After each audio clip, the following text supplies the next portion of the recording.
At first light, the plains come alive. Herds of zebras gather at the edge of the Serengeti, ready to begin their long journey, the Great Migration. But in a quiet corner, one mother horse stands still.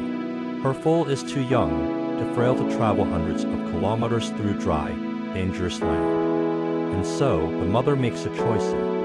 She stays behind. Each day, they move slowly through yellow hills, avoiding predator trails. Food is scarce. Only a few dry roots.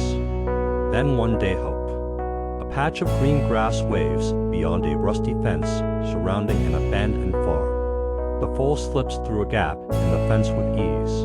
But when the mother follows, tragedy strikes. Barbed wire coils around her chest, piercing the skin. She cries out, blood spilling across her dusty coat.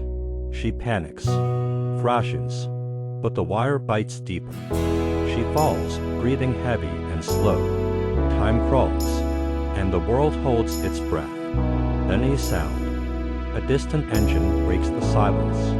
A pickup truck rolls into view. Behind the wheel, Thomas Kepler, the farm's former owner, returning for a simple inspection.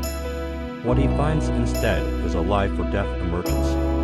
Thomas rushes toward the fence. The foal stands guard, but doesn't run. He kneels by the mother horse, bloodied, trapped, barely conscious.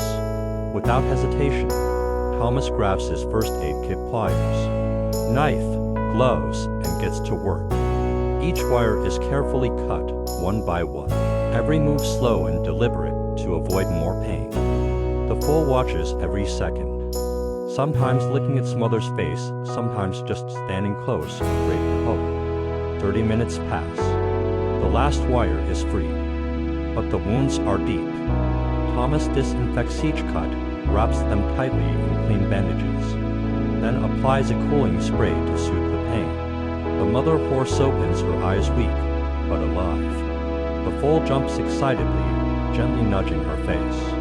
For the first time in days, the mother lifts her head. Thomas steps back and places fresh grass in front of her. The foal eats first, then urges its mother to join.